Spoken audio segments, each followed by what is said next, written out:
দেবী কি ধাম নবদ্বীপ। এখন যে জায়গা দাঁড়ায় আছেন আপনারা, এটা যারা গৌড়ীয় বৈষ্ণব, যারা চৈতন্য মহাপ্রভুর অনুগামী, তাদের জন্য খুবই গুরুত্বপূর্ণ জায়গা দাঁড়ায় আছেন আপনারা। এটা বিষ্ণুপ্রিয়া দেবীর বাড়ি ছিল। এই গেটটা দেখতেছেন যে এখন তো বাজারঘাট, এখন এই 500 বছরে বহু পরিবর্তন হয়ে গেছে।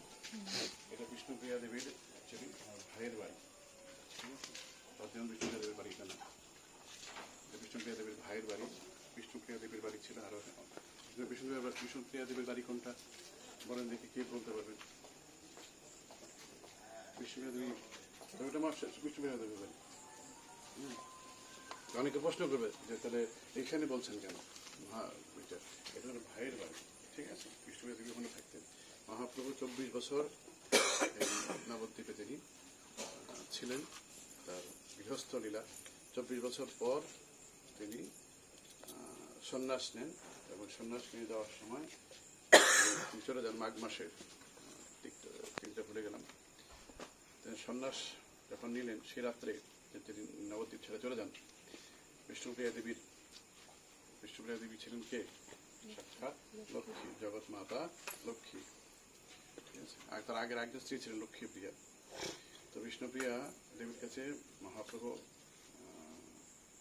বিদায় নিতে চান যে আমি সন্ন্যাস নিতেছি।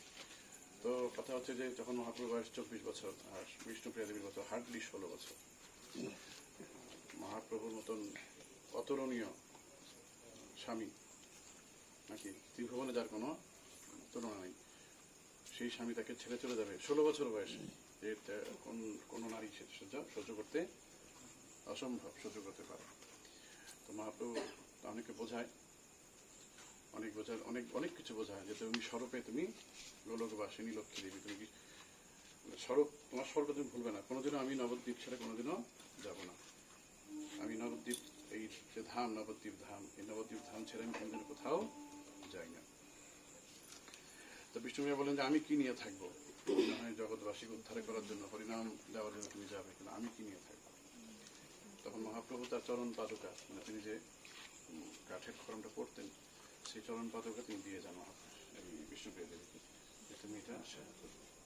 তো বিষ্ণুপ্রিয়া দেবী সেই চরণ পাদুকাটা বুকে তিনি ওই বিরহ, মহাপ্রভুর সাথে বিরহ সহ্য করেন, সেই চরণ পাদুকাটা এখানে আছে।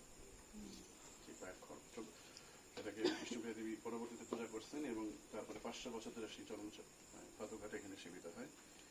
তো এরপরে মহাপ্রভু বলছিলেন বিষ্ণুপ্রিয়া দেবীকে যে কদিন পরেই তুমি দেখবে গঙ্গা একটা নিম কাঠ ভেসে আসবে, নিম গাছ, সে নিম গাছ দিয়ে তুমি, মিস্ত্রি বলছেন, ও মিস্ত্রি তুমি আমার এক বিগ্রহ তৈরি করবে এবং তুমি তার সেবা করবে। তো সেই মতেই সেই নিম কাঠ বিষ্ণুপ্রিয়া দেবী সংগ্রহ করেন এবং মহাপ্রভুর এক অপূর্ব সুন্দর বিগ্রহ তৈরি করেন, এবং সেই বিগ্রহ তিনি সেবা। এটি হচ্ছে মহাপ্রভুর আদি বিগ্রহ, মূল একদম মহাপ্রভুর প্রথমকার সময়। মহাপ্রভুর সমকালীন 3টা বিগ্রহ এখানে দেখা যায়। বাণীনাথ, বিজয় বাণীনাথ চাপাহাটি, সেখানে একটা আছে, আর হরিদাস পণ্ডিত ওনার বাড়ি পুনাশ্রীপাঠ। এটা সেই মহাপ্রভুর সমসাময়িক বিগ্রহ। ধামেশ্বর, এই সমস্ত ধামের অধীশ্বর বলে তাকে ডাকা হয় ধামেশ্বর মহাপ্রভু। এবং এই ধামেশ্বর মহাপ্রভুকে সচী মাতার বাড়িতে, সচী অঙ্গন যে জায়গা,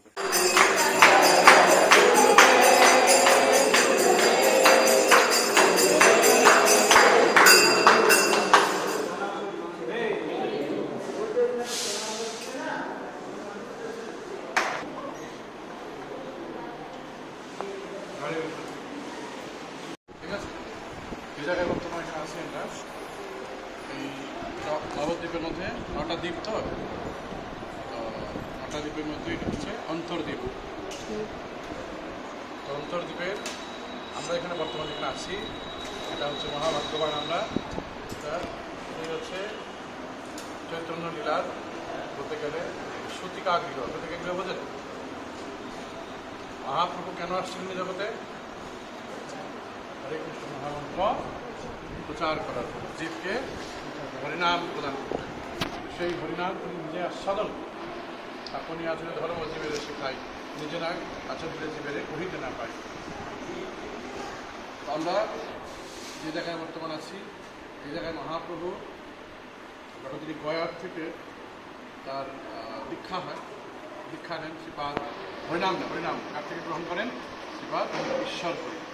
তারপরে থেকে তার বিষ্ণুপাদ স্পর্শে তার ওনার মধ্যে কী দেখা যায়? অষ্টসাত্ত্বিক বিকার, কৃষ্ণ প্রেমে।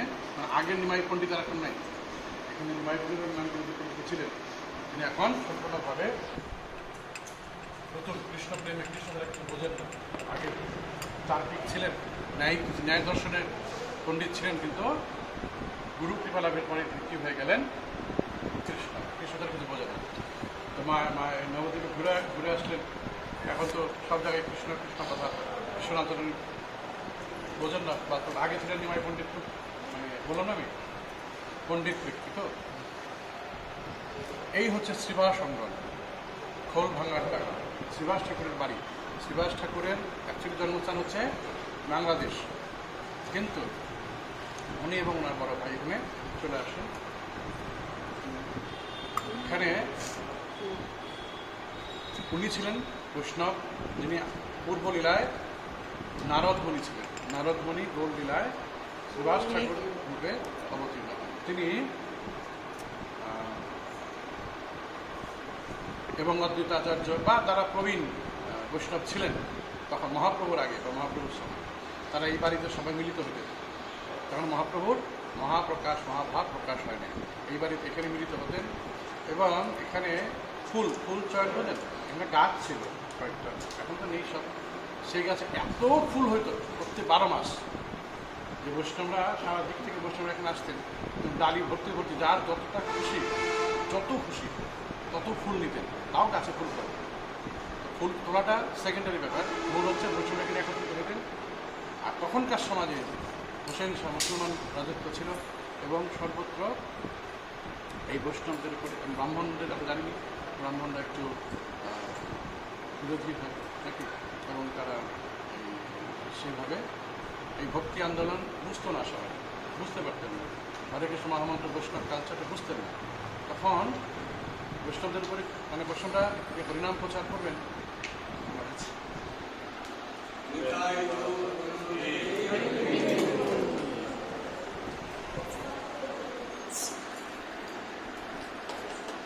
মহারাজ চাপে থাকতো, তখন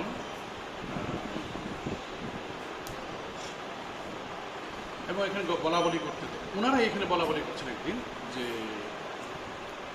নিমাই পণ্ডিতের কী হলো, হঠাৎ যে পণ্ডিত ব্যক্তি সব জায়গায় তর্ক করতেন, ন্যায় করতেন, সেই ব্যক্তি হঠাৎ কৃষ্ণ নাম এমন পাগল। আমাদের শুভ দিনকে সবাই জানতেন, এটা সবাই জানতেন, নিমাই হচ্ছেন স্বয়ং ভগবান। এখন তাদের আন্দোলনটা এই হরিকৃষ্ণ প্রচার, এখন তারাই এদিকে সতীমাতা ভয় পাগল, ভাই আমার ছেলে কী হয়ে গেল, হ্যাঁ, বিষ্ণুপ্রিয়াও চিন্তা করছে। এরা গিয়ে বলে যে তোমার ছেলে আসলে মহাভাব প্রকাশ। যাই হোক, এইখানে প্রতি রাত্রে মহাপ্রভু, অদ্বৈত আচার্য প্রভু, গদাধর পণ্ডিত, শ্রীবাস, নিত্যানন্দ প্রভু, পঞ্চদত্ত, এবং আরও অনেক বৈষ্ণবেরা, রবীন্দ্র ঘোষ, মুকুন্দ দাস, এরকম অনেক বিভিন্ন ভক্তরা এখানে সারা রাত হরিনাম সংকীর্তন করবে। ঠিক আছে, এটাই হচ্ছে কলিযুগের রাসস্থলী। ঠিক আছে, কলিযুগের রাস মানে হচ্ছে হরিনাম সংকীর্তন, অন্য কিছু না।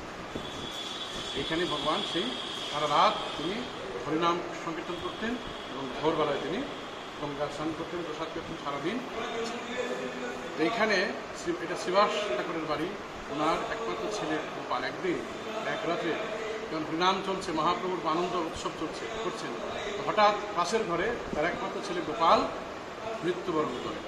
ঠিক আছে, তো সেই সময় ওই যখন কান্নাকাটি করবে মেয়ে ছেলেরা, তখন শ্রীবাস ঠাকুরকে বলছেন যে তোমরা কিন্তু কেউ কান্নাকাটি করতে পারবে না, তোমরা যদি উচ্চস্বরে এখন কান্নাকাটি করো তাহলে মহাপ্রভুর আনন্দে ব্যাঘাত হবে, তোমরা এখন কান্নাকাটি করতে পারবে না। ঠিক আছে, কিন্তু একমাত্র সন্তান মারা গেছেন, মহিলারা মারা কীভাবে, তো মহাপ্রভু বলছেন, আরে শ্রীবাস ঠাকুরকে বলছেন যে তোমরা এখনও চুপ না করো, যদি মহাপ্রভুর আনন্দে ব্যাঘাত হয় কালকে সকালে এখানে থেকে একটা না 2টা লাশ বার হবে, আমিও আত্মহত্যা করব। চিন্তা করুন মহাপ্রভুর দিকে নিষ্ঠা, মহাপ্রভুর একমাত্র সন্তান মারা গেছে, আর আমরা তো সামান্য তার কথা হলেই আগে হরিনাম বাদ নাকি। নাকি? তো এইভাবে মহাপ্রভু বলছেন কি শিবাস, আজকে কেন আনন্দ হচ্ছে না, আজকে কেন মহা সংকীর্তন আনন্দ হচ্ছে না, কি হয়েছে বলো না? বলবো কিছু হয়নি, তাও বলছে না, কিছু হয়নি না, কিছু তো হয়েছে বলো। তো গিয়ে দেখে পাশের ঘরে গোপাল দেহত্যাগ করেছে। মহাপ্রভু তার বুকে হাত দিয়ে আবার প্রাণটা ফিরিয়ে দিয়েছে। গোপাল ফিরে এসে বলছেন, মহাপ্রভু কোথায় গেছিলে, কি তোমার খবর বলো। গোপাল বলছেন যে আমার প্রজন্মের সৌভাগ্য যে আমি এরকম শ্রীবাস ঠাকুর আর মালিনী দেবীর মতন বাবা মা পেয়েছি, ভক্ত বৈষ্ণবের ঘরে আমার জন্ম হয়েছে, এবং তাই আমি আজকে মহাপ্রভুর সংকীর্তন চলাকালীন তার দিব্য নাম কানে আমি দেহত্যাগ করে গোলক বৃন্দাবনে চলে যাচ্ছি। তো আমাকে যে বাবা মা বসে সেবা সাথে বলছেন, আপনারা আমাকে আর এই জড় শরীরে আটকে রাখবেন না, আপনাদের স্নেহের মায়া মমতা আমি এখানে আটকে যাবো, আমার গোলকে যাওয়াটা আপনারা আটকাবেন। এটাই হচ্ছে কাজ। প্রত্যেকটা বাবা মার উচিত সন্তানকে কৃষ্ণ ভক্তির দিকে আগানো। বাবা মা হয়ে যদি কৃষ্ণ ভক্তের দিকে না আগান আপনার সন্তানদেরকে, আপনারা কিন্তু ইহজীবন কেন কোনো জীবনে আর পিতামাতা হওয়ার সৌভাগ্য অর্জন করতে পারবেন না। পিতামাতা হওয়ার সৌভাগ্যের ব্যাপার পৃথিবীতে অনেক আছে, বাবা হতে পারে না, তাই কি না? কিন্তু সেই সন্তানকে যদি কৃষ্ণ ভক্তির দিকে বাধা দিই আমরা, তাহলে কিন্তু আমাদের এটা আমাদের পিতামাতা হিসেবে উচিত আমাদের সন্তানকে কৃষ্ণ ভক্তি করে। তো এইভাবে একটা লীলা এখানে হয়। আরেকটা খুব সুন্দর লীলা, এখানে ফেমাস লীলা হচ্ছে, এটাকে খোল ভাঙার ডাঙ্গা বলে। কি বলে? খোল ভাঙার ডাঙ্গা মানে এখানে মহাপ্রভু যখন এই নাম শুরু করলেন, তখন এখানকার ব্রাহ্মণেরা সবাই মিলে, এখানকার তখন শাসক ছিলেন চাঁদ কাজী বলা, আপনি কি বলে দেবতার সমাধিতে চাঁদ কাজী, যার কাছে বিচার দিলেন যে এটা করতে গিয়ে কি নিয়ে আসছে নিমাই পণ্ডিত, এগুলো আমাদের ধর্মে নাই, চিৎকার করে হরিনাম করে সারা রাত হরিনাম করে আশেপাশে লোককে ঘুমাতে দেয় না, সমাজে উৎপাত হচ্ছে, অত্যাচার হচ্ছে, সেটা আপনি বন্ধ করুন। তো মুসলমান মানুষ বোঝে না, ব্রাহ্মণেরা বলেছিল সত্যি, এটাই উনি ফরমান জারি করলেন হরিনাম করা চলবে না, এবং এখানে তার এলেন, এখানে এসে মৃদঙ্গ ভেঙে দিলেন, খোল ভাঙছেন, তাই নাম হচ্ছে খোল ভাঙার ডাঙ্গা। ঠিক আছে, এখানে খোল ভেঙে দিলেন, কথাটা গিয়ে করলো মহাপ্রভুর কানে। মহাপ্রভু বললেন, এত বড় সাহস, হরিনামকে আটকাবে, কার সাহস আছে, কার এত বড় শ্রদ্ধা। তিনি কি করলেন, এখন এতদিন তো আমরা ঘরের ভিতরে, এখানে ঘরে ভিতরে কীর্তন করেছি, আজ থেকে কোথায় যাব, নগর সংকীর্তন, রাস্তায় আর ঘরে করবো না। এই শুরু হলো পৃথিবীতে প্রথম আইন অমান্য আন্দোলন, আইন মানব না। মহাপ্রভু কি করলেন, সবাইকে ডাকলেন, নিত্যানন্দ সবাইকে হরিদাস সঙ্গে ডাকলেন, কি বললেন, যার যার বিভিন্ন গ্রাম আশপাশ থেকে সব গ্রাম থেকে মানুষ জড়ো করো, আজকে রাত্রে আমরা কী করবো, টর্চ মিছিল, আসামে হয় না খুব টর্চ মিছিল, আসুক, হ্যাঁ টর্চ মিছিল, মশাল জ্বালিয়ে সন্ধ্যাবেলায় লক্ষ লক্ষ ভক্ত বৈষ্ণবেরা এখানে একত্রিত হলেন, কি করার জন্য, হরিনাম সংকীর্তন। তাহলে আমাদের প্রতিবাদের ভাষা কি, হরিনাম নাকি? আমরা যখনই কিছু প্রতিবাদ করতে হয় কি করে করব, হরিনাম, নাকি না? মহাপ্রভু সবাইকে নিয়ে এখান থেকেই তো 2 কিলোমিটার দূরেই চাঁদ কাজী বাড়ি ছিল, আপনারা যাবেন সেখানে, ওইখানে গেলেন। তিনি কাউকে ঢুকতে দিলেন না, বলে আমি একা যাবো। এই চাঁদ কাজী এবং মহাপ্রভুকে ডাকছেন মামু করে, মামু গ্রাম্য সম্পর্ক, তো গ্রাম্য সম্পর্কে মামা ডাকতেন, কিন্তু আসলে তিনি হচ্ছেন ব্রজলীলায় তিনি হচ্ছেন কংস বা কালনিমি। ঠিক আছে, যিনি কংস ছিলেন তিনি গৌরলীলায় চাঁদ কাজী এবং কালনিমি নামক পশু, দুজন একত্রে, কালনিমি কংস একত্রে, মানে জয় বিজয় একত্রে, জয় বিজয় বলছেন, হ্যাঁ এরা চাঁদ কাজী। তো সেইখানে ওই মামার সম্পর্ক, মামাকে ডাকছেন, তো ওই বার হচ্ছেন না চাঁদ কাজী, বলছেন কি ব্যাপার, এই লীলাটা আমরা আরও ব্যাপকভাবে ওইখানে বলবো, হ্যাঁ খালি সংক্ষেপে টাচ করে দিই। তখন মহাপ্রভুর সাথে শাস্ত্র আলোচনা হয়, উনি ভয় পেয়ে গেছে, হ্যাঁ যে এত লোক কেন নিয়ে আসছে, এত লোক তোমার বাগানও ভাঙবে না, কিছুই করবে না, তুমি কেন হরিনামকে। তো সেখানে বসে মহাপ্রভু এবং চাঁদ কাজীর মধ্যে শাস্ত্র আলোচনা, কোরআন থেকে উদ্ধৃতি দিয়ে মহাপ্রভু দিয়েছেন যে কলিযুগের যুগধর্ম হচ্ছে হরিনাম সংকীর্তন, অন্য কিচ্ছু না, পূজা যাগ যজ্ঞ ধ্যান সব এই যুগে নিষিদ্ধ। এই যুগে ভগবান নামের পন্থা হচ্ছে কি, হরে কৃষ্ণ কৃষ্ণ কৃষ্ণ হরে হরে, হরে রাম রাম রাম হরে হরে। এই মহামন্ত্র কীর্তন করেন, এই মহামন্ত্র জপ, এটাই হচ্ছে কলিযুগের যুগধর্মকে বুঝালেন। এবং চাঁদ কাজী বুঝলেন, বুঝে তিনি ফরমান জারি করলেন, আজ থেকে সমস্ত নদিয়ায় হরিনাম কেউ বন্ধ করতে পারবে না, আমি কেন, আমার আগত 14 পুরুষ কোনো বংশধর যেন এই হরিনামকে বন্ধ না করে। এই ফরমান আজও আছে। আজও আপনারা দেখবেন বিভিন্ন নদীয়াতে অনেক মুসলিম লোক আছে, অনেক মুসলমান মানুষ। হ্যাঁ, এরা হয়তো হিন্দুদের অন্যান্য উৎসবে বাধা দেয়, অসুবিধা হলে হতেও পারে, কিন্তু আজ পর্যন্ত এরা কেউই হরিনামে বাধা দেয়নি। পক্ষান্তরে এই এই এখানকার মানুষেরা হরিনামকে উৎসাহ দেয়, ভক্তদের সম্মান করে, ভক্তদেরকে সাহায্য করে, বাধা কেউ দেয় না। আজও সেই ফরমান আছে। 500 বছর ধরে চাঁদকাদের সেই ফরমান চলছে যে হরিনামকে বন্ধ করা যাবে না। এটা হচ্ছে সেই জায়গা। এই জায়গায় একদিন এই জায়গাটাতেই একদিন এই ব্রাহ্মণ সমাজ সবাই মিলে এই মহাপ্রভুর আন্দোলনকে দমানোর জন্য, শ্রীবাস ঠাকুরের গায়ে কলঙ্ক দেওয়ার জন্য তারা কি করলেন, এখান থেকে চপল গোপাল নামে একজনকে ঠিক করলেন। চপাল গোপাল বলে না, তাকে বললেন যে এই আন্দোলন মহাপ্রভুর গায়ে কলঙ্ক দিতে। কি করলেন, গেটের সামনে ও এসে জবা ফুল, ধূপকাঠি, মদের ভাণ্ড আর কিছু মাংস রেখে চলে গেছে। হ্যাঁ, সকালবেলায় সংকীর্তন শেষ হওয়ার পর যখন মহাপ্রভুরা শ্রীবাস ঠাকুর বার হয়, তখন দেখে তার দরজার সামনে এই দেবী পূজার সামগ্রী। তিনি হাওয়া হাওয়া করে কাঁদছেন এবং পথ দিয়ে যে যায় তাকে ডাকছেন, এদিকে আসুন, এদিকে আসুন, দেখুন আমি কত বড় পাপী, আমি কত বড় অনাচারী, আমি কত বড় দুরাচারী। আমি ভেতরে হরিনামের নাম করে আমি দেখুন মদ্য মাংস দিয়ে দেবী পূজা করি। নিজেই বলছেন, হাহাকার করছেন। এবং তারপরে তিনি সে নিজে হাতে সরিয়ে দিলেন, গোবর দিয়ে মুছলেন। এত বড় কলঙ্ক অপবাদ মদ্য মাংস দ্বারা দেবী পূজা করে। কিন্তু সবাই বিশ্বাস করলেও ধর্মের কল বাতাস নড়ে কিনা, ভগবানের সহ্য হলো না। ভগবানের বসে পড়ে চপল গোপালের সমস্ত শরীরে কি উঠে গেল, কুষ্ঠরোগ, কুষ্ঠব্যাধি, চামড়ার মাংস গলে গলে পড়ে। ঠিক আছে, সেই রোগ, এমন দুর্গন্ধ শরীর থেকে যে তার বাড়ির মানুষ, তার আত্মীয় স্বজন পর্যন্ত তাকে বাড়ির থেকে বার করে দিল। গঙ্গার পরে কুকুরও সামনে আসলো, কুকুর যে সেটাও গন্ধ শুকতে আসলো। কেমন অবস্থা, পথ দিয়ে যে যায় তাকে বলে আমাকে কিছু খাবার দাও, কিছু জল দাও, কিছু ওষুধ দাও, কিছু ভাত, কিন্তু কেউ তাকে ফিরেও তাকায় না। চপল গোপাল বুঝতে পারলেন অপরাধ ভয়ঙ্কর জিনিস, হ্যাঁ কি না, অপরাধ হয়ে গেছে। তখন তিনি মহাপ্রভুর কাছে ক্ষমা চাইলেন যে প্রভু আমাকে ক্ষমা করে দাও, আমার ভুল হয়ে গেছে। মহাপ্রভু, আমার কেন তো অপরাধ হয়নি?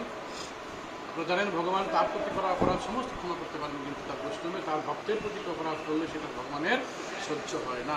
তাই বলে তুমি অপরাধ করেছো কার চরণে? শ্রীবাস চরণে। তুমি তার থেকে ক্ষমা চাও এবং তিনি ক্ষমা করলেই তুমি মুক্ত হবে। বুঝতে পারলেন? ভগবান ছুঁয়েও দেখলেন না, চিন্তা করুন, ফিরেও তাকালেন না।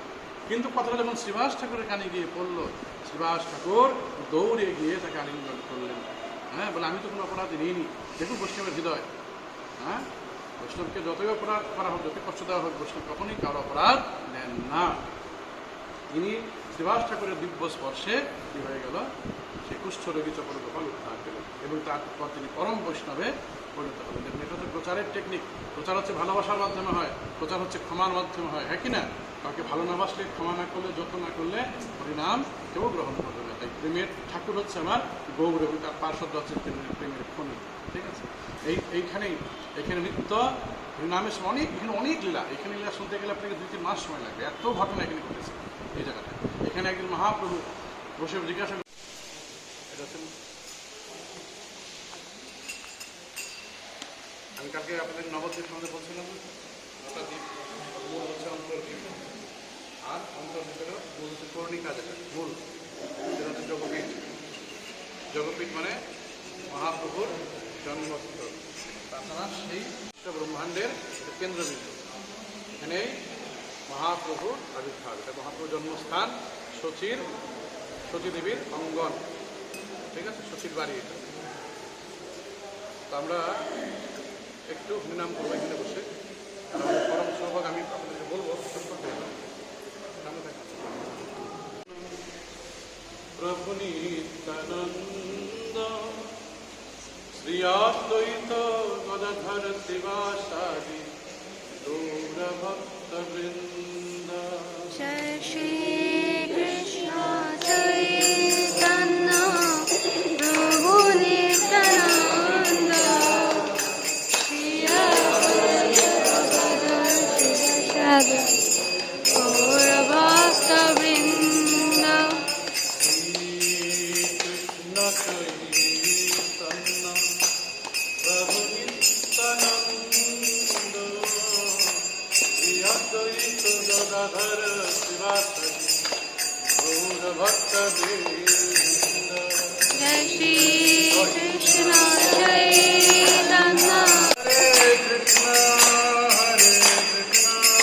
কৃষ্ণ কৃষ্ণ হরে হরে হরে রাম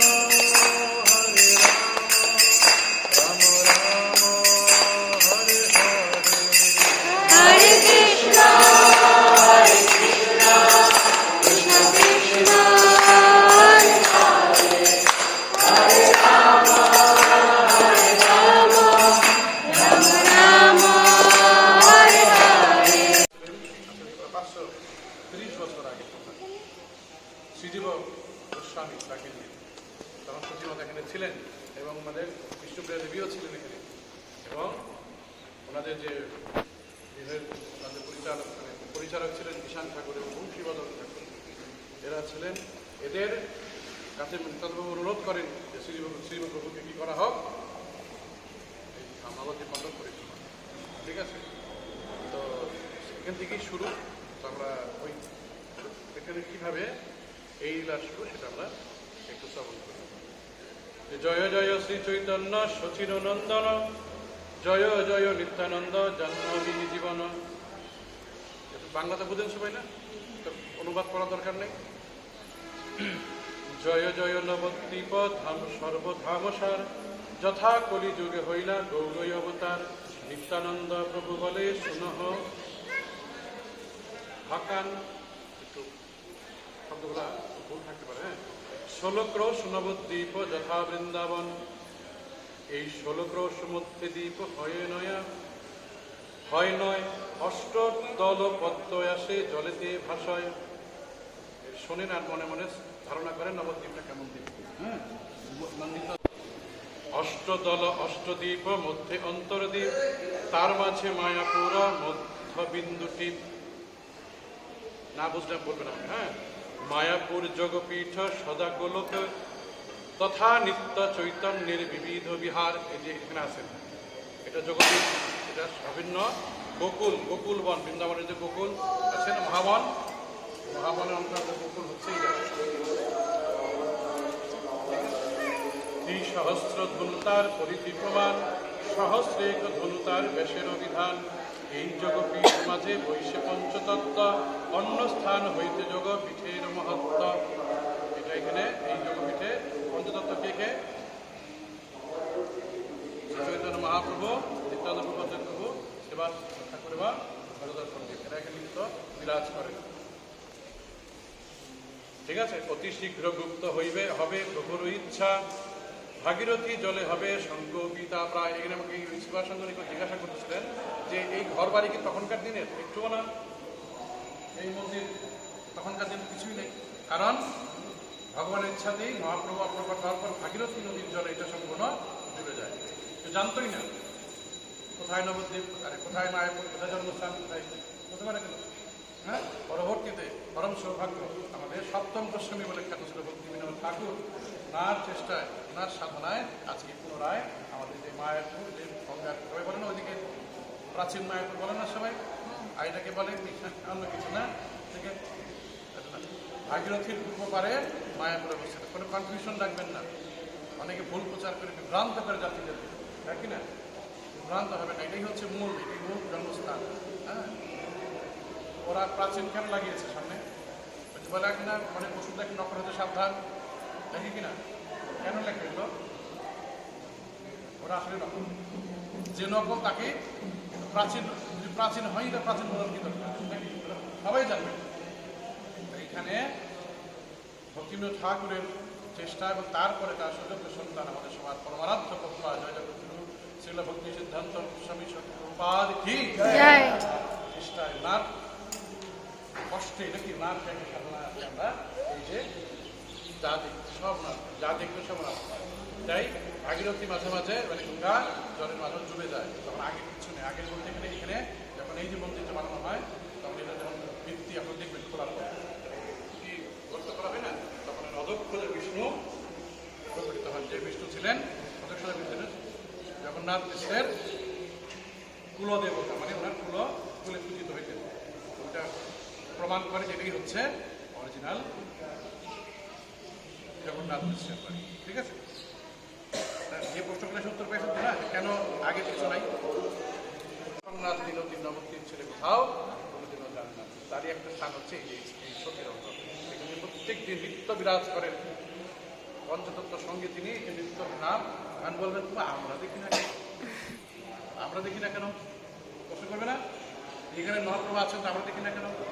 কার কার মনে প্রশ্নটা আছে? সবারই আছে। আচ্ছা আমাকে বলেন দেখি, এখন আকাশে সূর্য আছে? আছে না নেই? কে কে বলেন সূর্য আছে না নেই?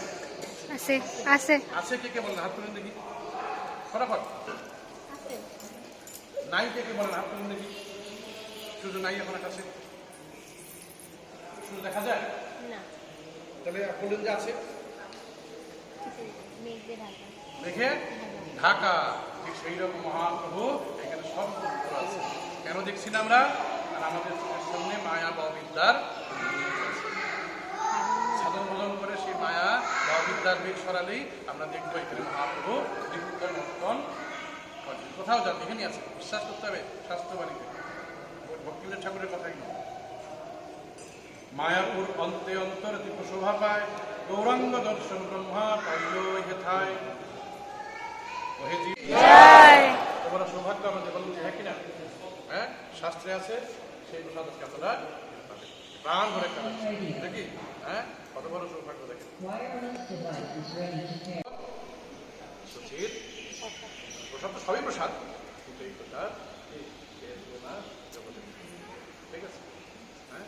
ভোজন করিয়া তবে নিত্যানন্দ নিত্যানন্দ রায় সতীদেবী শ্রীচরণে বিদায় ইয়াবার কালের সঙ্গে বংশীকে লইলা শ্রীজীব বংশীর পদে করিলা প্রণত করিলা। বংশীবদন ঠাকুর সেবক ছিলেন।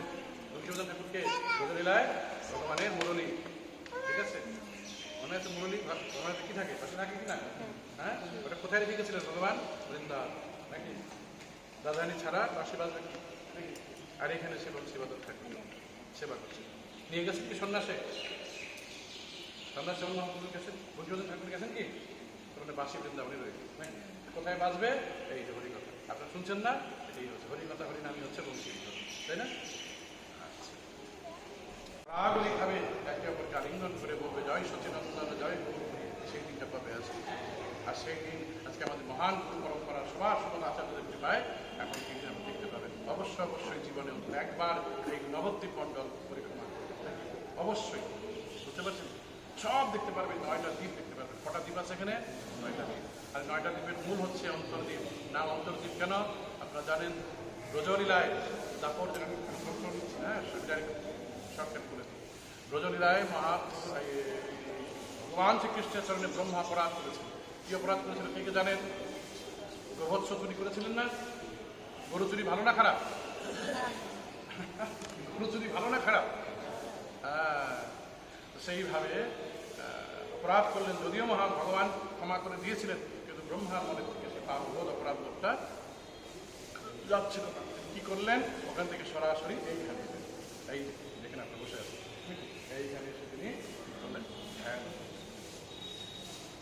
ভগবানের ধ্যান করলেন এবং মহাপ্রভু সুবর্ণ ভগবান সোনার গায়ের রং নাকি উজ্জ্বল বরণ মহাপ্রভু দর্শন দিয়ে বলছেন কি ব্যাপার শুনুন। সেইখানে মহাপ্রভু সেখানে ভগবান ব্রহ্মার কথা বলছেন। মনের অন্তর মানে ভগবানের মনের কথা বলছেন ব্রহ্মাকে। ভগবানের মনের কথা কি জানো? হ্যাঁ, ভগবান বলছেন শোনো, আমাকে সবাই ভালোবাসে, বাসে না? হ্যাঁ, সবাই আমার আরাধনা করে। আমার ভক্তরা আমাকে নিয়ে কত খুশি, কত আনন্দে থাকে। আমাকে দর্শন করে, আমার নাম, আমার প্রসাদ, আমার গুণগানকে করে তারা জন্ম জন্মান্তর কত আনন্দে থাকে। কিন্তু আমি ভগবান হয়েও আমি এই আনন্দটা করতে পারবো না। ভগবান সর্বজ্ঞ, সব জানে, কিন্তু ভগবান এটা জানতে পারলো না কি তার ভক্তরা তাকে কতটা ভালোবাসে, তাকে ভালোবাসতে করবে। হ্যাঁ, ঠিক না? এর উদাহরণ ব্রজ লীলায় আছে। ব্রজ লীলায় অনেক আছে, অনেক। সে বলছেন এক জায়গায় একটা লীলা আছে, গোপীরা বলছেন তাকিয়ে আছে তোমার। ভগবান হচ্ছে এই গোপী, তোমরা কি দেখো আমাকে? হ্যাঁ, তোমরা এত দেখার জন্যই ব্রজে গেলেই সব বলছে তোমরা এত সারাদিন তাকে থাকার জন্যই আমার মা সারা শরীর আমাকে কি করেছে কালো কাজল নাকি সবাইকে একটা করে ফোটা দেয় না? হ্যাঁ, ভগবানকে যশোদা সারা শরীরে কালো কুচকুচানো দেখেন আপনার কালো এই তোমরা তাকিয়ে থাকো তো কি দেখো হে তোমরা মাধব তুমি কি জানবে তুমি কি বুঝবে তোমাকে দর্শন করতে আমাদের তাই আমি কি খুব সুন্দর দেখতে খুব হ্যান্ডসাম নাকি আমি দেখতে হিরোর মতন নাকি বলে হ্যাঁ কেমন নিজে দেখে আসো জলে নাকি ভগবান কি করলেন সামনে সরোবরে গিয়ে জলে দেখেছে আর তো ভগবান ওঠে না কৃষ্ণ আর ওঠে না কি ওঠো না কেন কতক্ষণ দেখবে এই ছেলেটা কি এত সুন্দর এত সুন্দর ভগবান মোহিত হয়ে গেছে কার রূপে কার রূপে এত সুন্দর ভগবান ঠিক না এইরকম একটা দ্বারকায় ঘটনা ঘটেছে দ্বারকায় So this is the neem tree. As he was born here, so his name is Nimai.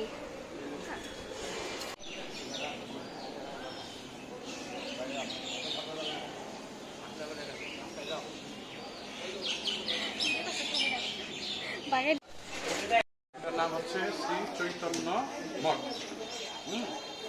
আকর মঠ বা মঠরাজ এটা ভক্তি সিদ্ধান্ত ঠাকুর পরিবারের স্থাপিত মঠ এটা প্রথম মঠ সারা বিশ্ব জুড়ে হরিনাম মহাপ্রভুর বাণী প্রচার যে শুরু হয় এখানেই এটাকে অভিন্ন বৃন্দাবন বলা হয় ব্রজপত্তন প্রভাত বলছেন ব্রজপত্তন ব্রজপত্তন মানে ব্রজে যা দেখবেন বৃন্দাবনে যা দেখবেন এখানে তাই আছে সেই অভিন্ন ব্রজ হচ্ছে এই নবদ্বীপ সেই নবদ্বীপের মহিমা সারা বিশ্বে প্রচার করার জন্য এখানে মঠ স্থাপন করলেন ভক্তি সিদ্ধান্ত রূপা ঠিক আছে তারই অংশরূপে এই পেছনের শ্যামকুণ্ড আর ওই পাশ্চাতে রাধাকুণ্ড এখানে গিরি গোবর্ধন আছে কেলি কদম আছে ওখানে গিয়ে আমার মধ্যে সবাই যাওয়ার দরকার আছে কি একজন গিয়ে জল এনে ছেড়ে দিলে হবে না সময়টা বাঁচত হ্যাঁ তো সেইভাবে ওখান থেকে আপনারা জল নিয়ে আসবেন শ্যামকুণ্ড রাধাকুণ্ড ওখানে গিরি গোবর্ধন আছে ঠিক আছে আর এটা হচ্ছে ভক্তি সিদ্ধান্ত আমাদের সমাধি মন্দির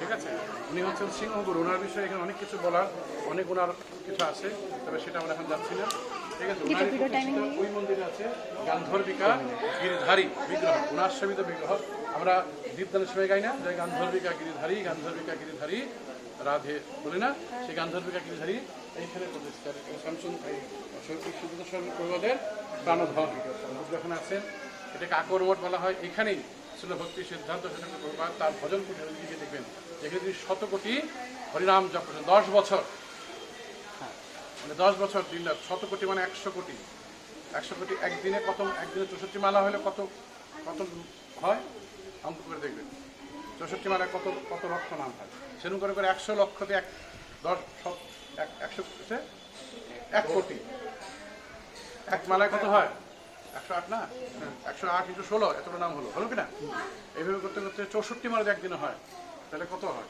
কত হাজার হবে কত হাজার দিনে হয় নাম ওটা হলো করতে সময় লাগে 20 থেকে 22 বছর না 7 ঘন্টা লাগে ঠিক আছে এইভাবে করতে করতে 1 লক্ষ নাম দিনে 3 লক্ষ নাম করতে গেলে 22 ঘন্টা লাগে 22 থেকে 23 ঘন্টা লাগে 1 লক্ষ 3 লক্ষ 100 লক্ষে 1 কোটি হ্যাঁ এরকম 100 কোটি তাহলে কত সময় হলো 10 বছর বেশি শুধু হরিনাম করছেন দিন রাত কে ভক্তি সিদ্ধান্ত তাদের জন্য আমাদের হ্যাঁ আর আমরা এক মালা জপ করতেই 2 মালা জপ করতেই কুই পাই 30 ফাঁস নাকি যদি বলা হয় 16 মালা কি করে এখানে 16 মালা হাত তোলো কিছু তো করবেনি 16 মালা করতে হবে 16 মালা না করলে হ্যাঁ তো এখানে কেন সেই 100 কোটি জপের ব্রত করছিলেন কারণ ওনাকে কলকাতায় এক পণ্ডিতদের সভায় তর্ক করতে গেছিলেন তর্ক করে তিনি মহাপ্রভু যে ভগবান প্রমাণ করতেন খুব দুঃখ পান মনে যে আমার উপাস্য আরাধ্য ভগবানকে প্রমাণ দিয়ে প্রতিষ্ঠা করতে হয় এখানে সেই 100 কোটি জপের ভজনস্থলীর ওখানে আছে দেখবেন এখানেই উনি মঠ স্থাপন করেন এখানেই তখনকার দিনে প্রচুর সাপ্তাহিক পেপার মাসিক পেপার ছাপাইতে নিজে হাতে অনেক কষ্ট করতেন প্রভাত আমাদের এখান থেকে তো ওনার সমাধি এটা হচ্ছে বর্তমান কিন্তু এটা আসলে হচ্ছে মহাপ্রভুর মাসির বাড়ি চন্দ্রশেখর ভবন নামগুলো মনে থাকবে তো সবার চন্দ্রশেখর ভবন থাকবে কেউ ডায়েরি করা মানে নেই লিখে রাখলে মনে থাকি সব হ্যাঁ যে আমাদের এটা হচ্ছে চন্দ্রশেখর ভবন এটা মহাপ্রভুর মাসির বাড়ি সর্বজয়া দেবী নাম মানে ওই সতী দেবীর বোনের বাড়ি ঠিক আছে এখানে মহাপ্রভু ছোটবেলায় অনেক লীলা করছেন অনেক এখানে নাটক হতো নাটক মহাপ্রভু তিনি কি করতেন নাটক বোঝো যাত্রা গান যাত্রা পালা এগুলো অভিনয় করতেন মহাপ্রভু তোমরা অভিনয় করো কিনা নাটক করো না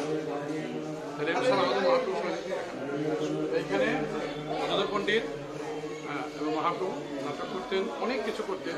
এইখানেই এই বাড়িতেই মহাপ্রভু যে সন্ন্যাস নেবেন এটা পরিকল্পনা করেন মহাপ্রভু। এটা ওনার বেশ চন্দ্রশেখর আচার্য নিতাদবাবু আরো দুটো বোঝাতেন এইখানেই এই সন্ন্যাসের ইয়ে হয়। আর এখানেই এটা আকবর মঠ বলা হয়, কারণ এটাকে আশ্রয় করে যত মঠ দেখতেছেন, যত ইস্কন সমেত সবই এই মঠেরই এখানেই প্রথম শুরু। এই প্রথম মঠ। আমরা এখানে এই প্রভুদের সমাধি মধ্যে প্রণাম করবেন, একবার পরিক্রমা করবেন, ওই গান্ধীর এখানে দর্শন, ঠিক আছে? ওনাকে পরিক্রমা করবে, তবে ভজন করি ওখানে প্রণাম করবে, থাকে দর্শন, ঠিক আছে? দর্শন করে দাঁড়া থাকবে, ঠিক আছে? দেব চাঁদ কাজী পুষ্প সমাধি। এই পেছনে ওনার রাজবাড়ি ছিল, সামনে ওনার বাড়ি, পেছনে চাঁদ কাজী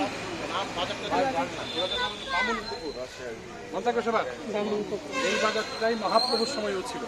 মহাপ্রভুর বাজার বাবাও এখান থেকেই বাজার করতেন। আর মহাপ্রভু এই বাজারে অনেক লীলা করছেন, অনেক।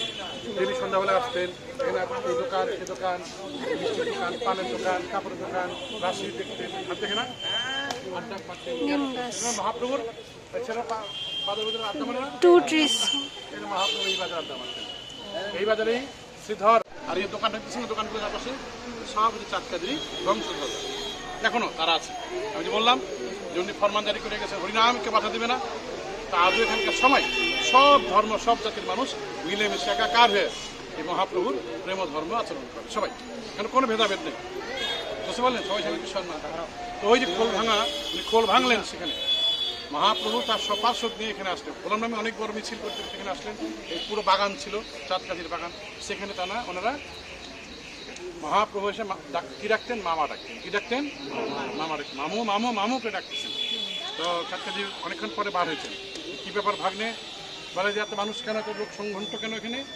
হ্যাঁ, বলে কিছুই না, তুমি নাকি হরিনাম করতে বাধা দিচ্ছ? বলে না না না না না, আমি বাধা দিইনি। বলে তুমি একবারে মানে গেলে কেন করে? তখন এখানে বসে চাঁদ কাজী আর মহাপ্রভুর মধ্যে এই কোরআন, ভাগবত সব নিয়ে আলোচনা হয়। মহাপ্রভু তাকে বোঝান যে কলি যুগে সর্বধর্ম, সব মহাপুরুষ, সব অবতারেরাই নাম করতে বলছে, ভগবানের নামেই সব, আর কিছু না। পূজা আর্চা যাগ যজ্ঞ সব কিছু তিনি মহাপ্রভু বুঝালেন। চাঁদ কাজী বুঝলেন এবং তিনি বললেন যে আমি কেন, আমার কোনো বংশধরা কোনোদিন এই নামে। এবং আপনারা দেখবেন এই সমস্ত নবদ্বীপ নদীয়ায় এখানকার যারা মুসলমান ভাইরা আছেন তারা কি সুন্দর এই গৌর ভক্তদেরকে ভালোবাসেন এবং গৌর ভক্তদেরকে ভালোবাসেন। খুব সুন্দর মিলামিশে থাকে। এই চাঁদ কাজী যখন মারা গেলেন তখন তার এখানে সমাধি, এটা সমাধিও না, চাঁদ কাজীর সমাধি, ঠিক আছে? এটা এই যে গাছের এখানে গোরখচাপা গাছ, এই যে গোরখচাপা গাছটা, এটা মহাপ্রভু নিজে বুনে গেছে, মহাপ্রভুর হাতে বোনা গাছ। এখানে দুটা গাছ আছে, নিম আর গোরখচাপা। আর ওই নিম গাছের মহাপ্রভু নিজে গোরখচাপা গাছটা আশীর্বাদ করছে প্রত্যেক দিন, বছরের 365 দিন এই গাছে ফুল ফুটবে, আর এই গাছের একটা করে ফুল হলেও চাঁদ কাজীর সমাধিতে পড়বে। এবং সে অদ্যাবধিও, এখন তো পাতা আছে, ঠান্ডা দিনে আসবে দেখবেন পাতা পড়ে যাবে, তথাপি গাছে একটা করে একটা হলেও ফুল ফুটবে এবং সেই ফুল ওই সমাধি থেকে পড়বে, ঠিক আছে? এটা চাঁদ কাজীর উপরে মহাপ্রভুর বিশেষ কৃপা। মহাপ্রভুর অন্যতম ভক্ত চাঁদ কাজী বলা হয় সেজন্য। সেটা তার সমাধি। এখানে আপনারা একবার পরিক্রমা করেন, পরিক্রমা করে চলে আসেন, প্রণাম করেন। আপনি বেশি কিছু শুনতে হবে না, কথা বলতে হবে, যা বলে দিতে হবে, এইটুকু প্রণাম করে চলে আসেন। আলোচনা হয়েছিল যে এই গাছের তলে।